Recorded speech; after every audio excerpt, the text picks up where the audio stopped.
You're listening to PressThis, a WordPress community podcast on WMR. Each week we spotlight members of the WordPress community. I'm your host, Doc Pop. I support the WordPress community through my role at WP Engine and my contributions at torquemag.io.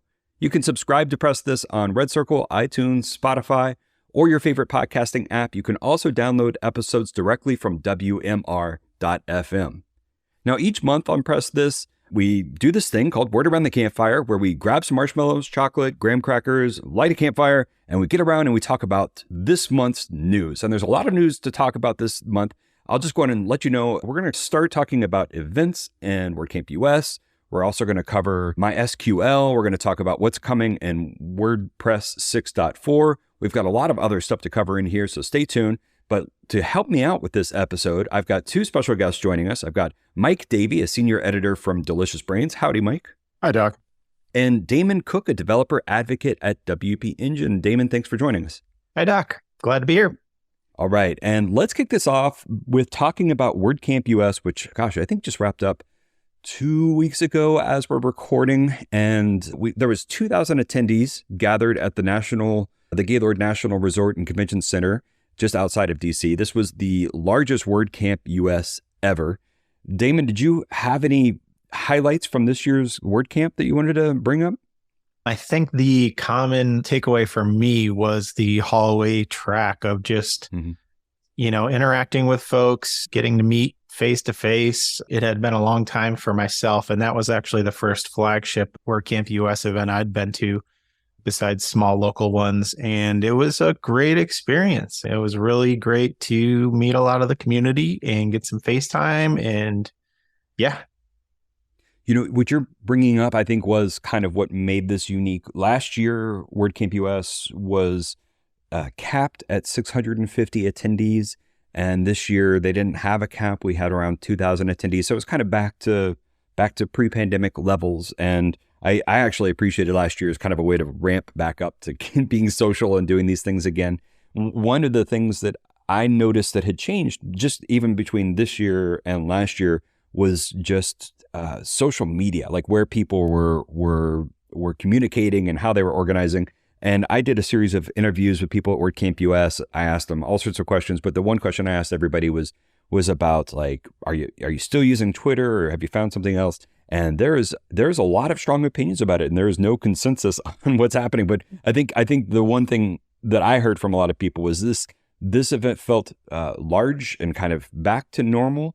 But one thing that they felt was they were like on Mastodon, or they were looking on Instagram. They're kind of all other places. Damon, you're using Twitter. Did you notice any sort of difference between this year's event and any others you've been to?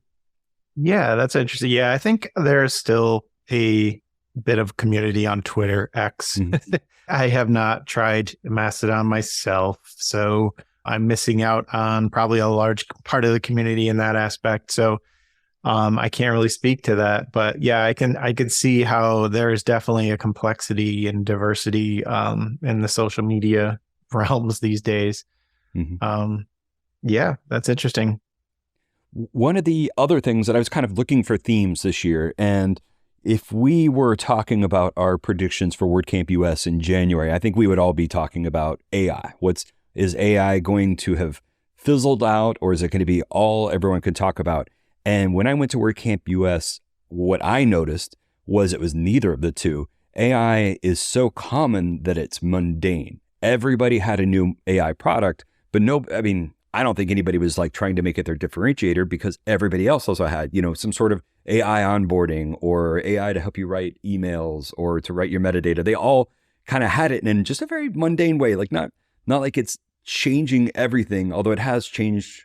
I guess it has changed everything, but in a way that's just like, okay, yeah, we're all using this one useful a little bit, and we're not figuring out how to do this yet. Did you notice anything kind of along that lines about like AI and WordPress? At WordCamp US, no, I didn't. I think just in general, though, it's a pretty early. Certainly, there's some products out there in the WordPress ecosystem, and I think it's the early days. I mean, yeah, it's easy to say, right? But yeah, I think that the first batch, and first inflection point for AI and WordPress is kind of quieting down and still taking shape, I guess, in a way. But I didn't notice any highlights of the AI permeating in WordCamp US. What I was kind of thinking was just like every company of a certain size has to have an SEO person. I feel like there's going to be something like that. Every company is just going to have that AI person, and it's going to be just sort of there.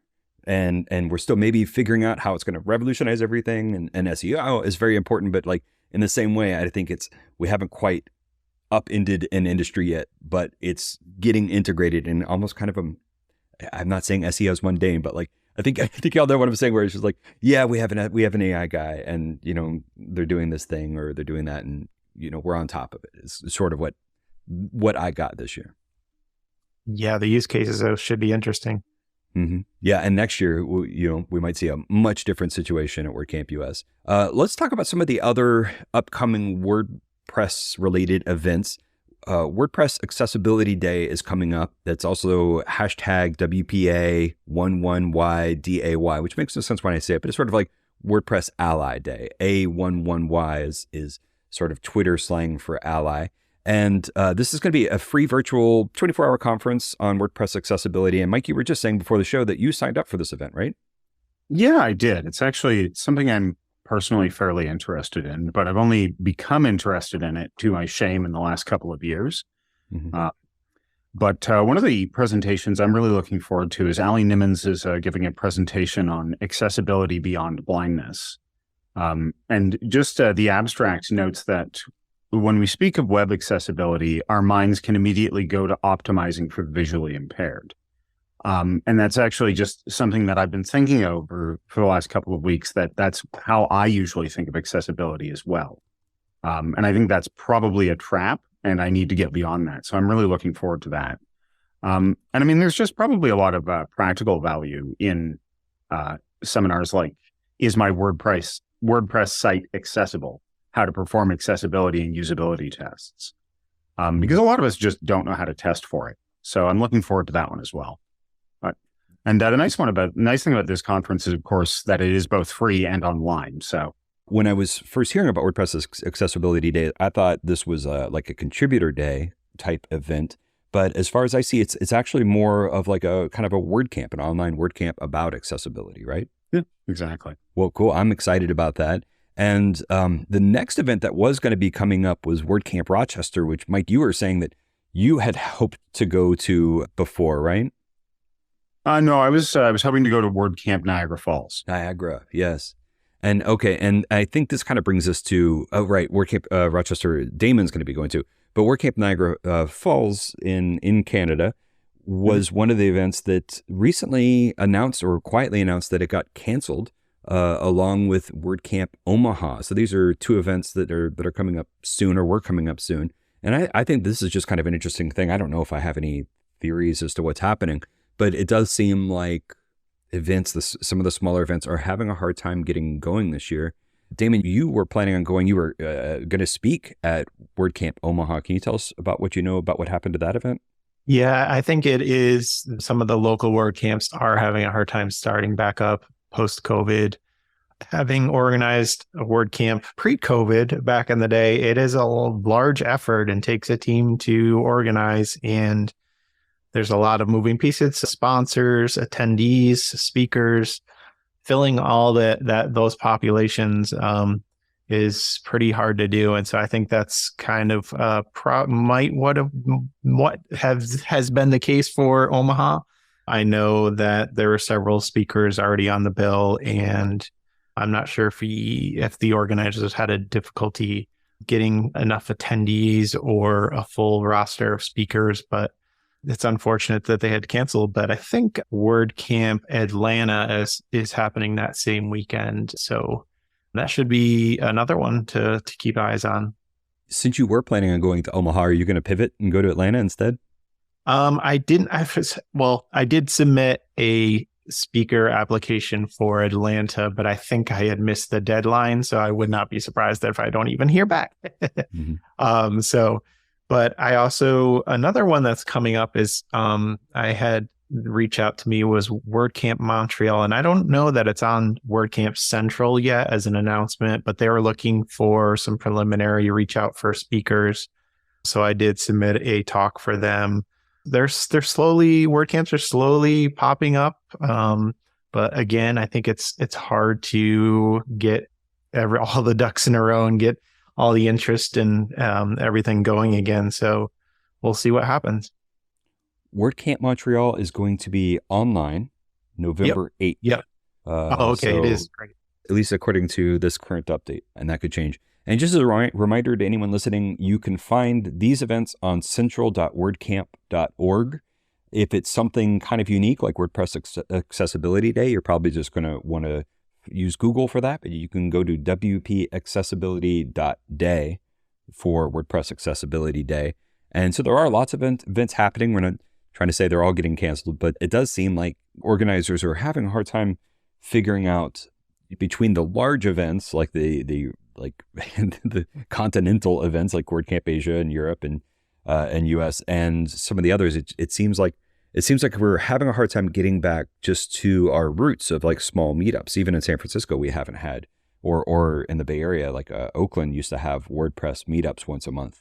And those haven't happened. It's kind of tough for everybody, I think. I don't know if it's lack of marketing money that, helped keep these events going, or if it's lack of volunteers to help run them. I'm not going to try to make any guesses. It's just interesting seeing what the space is like right now.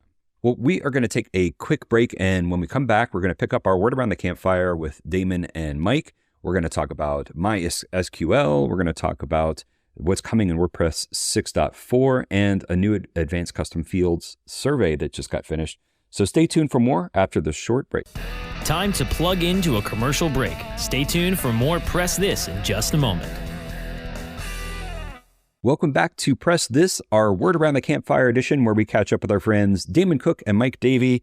And we are talking about what's happening in WordPress. We spent the beginning of the show talking about meetups. We just got done with WordCamp US, and there's a lot of other meetups happening and some that aren't. Now we're going to move a little bit to the meat and potatoes of WordPress. Let's get started with just kind of talking about WordPress 6.4 updates. Damon, why don't you tell us about what we can expect from the next version of WordPress as far as what we know so far? Yeah, it's pretty early on. The first beta isn't even out yet, but there are certainly some features that look like they'll land for 6.4. One of the things is the 2024 theme, which is getting lots of activity. I think it has about 40 plus contributors at this point, and that's pretty amazing for one of the default themes. And I think it might even be a new record to just see that many contributors on a default theme this early on. That theme should be neat. It's got a few different verticals that it's kind of focused on, like a portfolio, a blog, and a photographer. Well, I guess that's the portfolio, but so that theme should be a neat result in 6.4. Another one is the font library, which is still in the early stages, but you can test it out if you get the Nightly of Gutenberg and download that. But right now they're focusing on just a small feature set for the font library. So basically it's just kind of like a media library, but you're just uploading fonts. And they're all stored in a fonts directory. So it's very kind of very parallel to the media library. You just drag and drop some fonts into a modal. They're uploaded, and then you can find them in the fonts directory and access them there. So if I have an unusual font that I want to use on my site, I can very easily just go in and add it myself to my site. Is that kind of how that works? Yes, that's the idea. Yep. Neat. That's cool. That's because that's something I've been wanting to do in a while, and it's not hard to do currently, but it's just one step more difficult than I've been able to do. So if it was just like a font library that I could go to, that's pretty interesting. And you mentioned the 2024 theme. One of the things I was hearing there, usually they kind of have like a target, maybe 2023 could be just focusing on blocks and how you can kind of like make themes with kind of these sub themes to them. But this one, instead of having something very specific, it sounds like they're going for everything. This is going to be a theme that could be used for enterprise or for small businesses. It could be used for, writers or artists. There's a lot going on. And it is interesting that they have a lot of people contributing to it. I'm actually on 2023 for my personal blog, and maybe I'll switch over to 2024 because it sounds like it'll be a fun one to play with too. Yeah, test it out early. It's on GitHub right now. It's not available yet in the theme directory, but you can certainly test it out, install it, and there's lots of activity and contribution back to it. So 6.4 is scheduled for November 7th, and it's going to be led by an underrepresented gender release squad. It's got a lot of exciting stuff going on with it. We will keep you updated as we know more about that. But let's switch over a little bit to MySQL or MySQL's end of life for 5.7. Mike, why don't you tell us about that? You had a great write-up on it on Delicious Brains. I'd love you to recap here. Thanks, Doc. I won't be able to solve if it's MySQL or MySQL. Just as an example, I walked around calling URLs for years, and not one person corrected me. So I'm not a good guide to how things are pronounced. But I do know there are some changes you need to watch out for if you're updating a WordPress site from MySQL 5.7 to MySQL 8.0. And part of the reason for that is because 5.7 is reaching its end of life in October 2023. So it won't be supported anymore. So a lot of people are going to be having to upgrade their sites. Just a few things to watch out for. Like 5.7 supports some data types that became obsolete actually in previous versions, but they are simply no longer supported in 8.0. In a similar vein, like support for partition tables using a storage engine without native partitioning support was deprecated in 5.7, but it's completely removed in 8.0. Like the only supported storage engines in 8.0 are that have native partitioning handlers are InnoDB and NDB. And partition tables using other storage engines won't be available after you update. You need to either convert the table or remove the partitioning before you make the update, or you won't be able to use the table for anything. Like I won't be able to access it. There's a few other things you need to watch out for. There's some new reserved keywords. They weren't previously reserved, but they are now, which could cause keywords that you'd previously used as identifiers to become illegal. There is a list of reserved keywords that they've got. But on the other hand, you also get improved security, like the default authentication plugin provides more secure password hashing than the previous one. And there's also, according to the test results I've seen, there is actually quite a bit of enhanced performance, and it's more scalable. Like test results were showing fairly significant speed increases. Like the example query was to retrieve column names for all InnoDB tables that were, but in any case, the tests ended up executing hundreds of times faster on 8.0 compared to 5.7. And I'll pop in a link at some point to see if I can find those test results. I have a dumb question here. So we don't know how it's pronounced, but I'm going to keep saying MySQL is an open source database management system. When I go to their site, when I go to mysql.com, I think it feels kind of like corporate, like there's, buy it here and stuff like that. I just kind of don't understand quite this organization. And I guess the thing that's sticking out to me is they are really good about like saying, hey, we're going to stop supporting this or whatever, where WordPress has kind of infinite back support, maybe not infinite. I'm sure Damon knows how far we go back, but it is kind of interesting kind of comparing this other open source project and just kind of seeing how different it feels and how transparent they are for better or worse with like, hey, we're going to stop supporting this. So you need to move. And they give you 6 months notice, or I'm not sure how far, maybe even a year notice. That's just kind of interesting to compare the two different, WordPress to MySQL, which are two different things, but both open source projects, and seeing how they manage themselves is interesting. Yeah, well, I mean, MySQL became a part of Oracle in 2010, I believe. So I think Oracle probably has had a fair amount of influence on how it presents itself to the world and just how they conduct everything. Thank you for that. That does explain a lot. That explains it's still open source, but it's part of Oracle, and I can get that Oracle vibe on here. So we are going to wrap up this segment, and we're going to take a short break. And when we come back, we're going to wrap up the show with a bit of a survey that ACF took. So stay tuned for more after this short break. Time to plug into a commercial break. Stay tuned for more Press This in just a moment. Welcome back to the Word Around the Campfire edition of Press This. As you can see, the campfire is slowly starting to fizzle. It means it's time for us to pack up. But before we do, Mike, why don't you tell us about the recent ACF survey that happened? Sure thing, Doc. We started this fairly early in 2023, but we've only recently published the results now. It surveyed about a little over 2,000 ACF users. And just from the results of the survey, we know over 80% of those folks were developers, far outweighing any other category. The next highest was designer at a little under 8%. So almost 10 times as many developers as any other category. And it's actually probably a bit higher than the figure we give on the website of 81%, because we had a little under 3% answer other. And when we unpacked those answers, we found a lot of them were combinations of the other categories, very often with developer in there, such as developer/business owner or designer/developer. So, I mean, that really does show that most of the people, not only is ACF a developer's tool, which we all knew, but most of the people taking this survey are, in fact, working developers. So some of the more interesting things, like you can hit up all the results on the ACF website. There's a lovely infographic that sort of lays out like a lot of the top line stuff, and then we get into a bit of the analysis down below. But there's some things that aren't on there necessarily. Like, for example, like we had a question about how often do you use the following ACF fields? And I'm really sure this was a bit of a slog for all the folks who completed it in the survey, because we asked them to rank how often they used each and every single field. Never, sometimes, frequently, or always, right?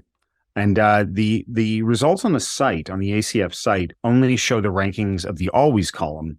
And it's pretty much what you'd expect. Like the top three are text area, and image. But when we unpack some of those results, though, it really highlights just how tremendously flexible ACF is and how people are using it in a lot of diverse ways. Like we have fields like password that a little over 56% of respondents say they never use it.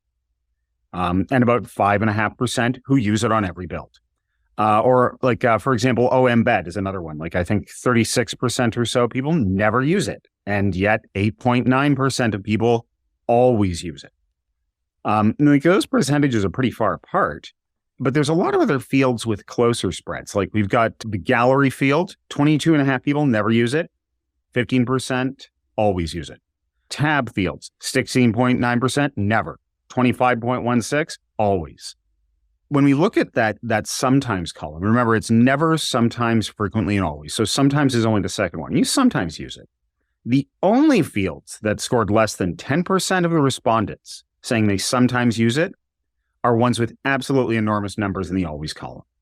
There were just 3 that actually had less than 10%, and they're text area, and image. And the repeater field, which by the way is an ACF Pro field, the repeater field only got 10.53% of sometimes use it. But on the other hand, its always ranking is 52.98%. And there's a cluster of a few fields that got 15 to 19% the sometimes, and all of those have always rankings between 35 and 50. It's really interesting just because it shows that like all of those fields are being used, and like there is no field in ACF's over 30 fields that someone, like a fairly significant portion of developers, don't consider essential. Well, I think that's a good spot for us to stop there, but there sounds like there's a lot more to cover on that. If people want to learn more about the ACF survey, or Mike, just what you're working on in general, what you're writing about in general, where would you send them? Well, for the ACF survey, I would hit up WP_ACF on Twitter and follow there. If you want to follow me on Twitter, it's @MediumMikeDavy. And of course, you can always go to advancedcustomfields.com, and the survey results should be fairly prominently, fairly easy to locate. Mm-hmm. Well, thanks for joining us. And Damon, I know that we still didn't get around to talking about 6.4's block hooks. And I know you have a lot to say about that, but luckily people can catch you at WordCamp Rochester, right? To hear more about that? Yeah, that's September 30th. I'll be presenting on the 6.4 features. So yeah, I'll be talking about block hooks. Where else can people find you online? I'm at dcook on Twitter or x.com. That's the best place to keep track. Well, that's it for this week's episode of PressThis, our Word Around the Campfire edition. I want to say thanks again to Damon Cook and Mike Davey for joining me today. Next week, we'll be talking to Carmen Johnson about what developers need to know about MySQL's end of life and how they need to be prepared for it, and maybe the benefits even of upgrading as well. So stay tuned for that episode coming next week. That's it for this episode. Thanks for listening to PressThis, a WordPress community podcast on WMR. You can follow our adventures on Twitter at the Torque Mag. That's the Torque Mag. Or you can go to torquemag.io, where you can find transcribed versions of each episode, as well as our weekly live streams, tutorials, and all sorts of coverage. So check out torquemag.io for that. You can subscribe on Red Circle, iTunes, Spotify, or download PressThis directly from WMR.fm. Again, I'm your host, Dr. Popular. I support the WordPress community through my role at WP Engine, and I love spotlighting members of that community each and every week on PressThis.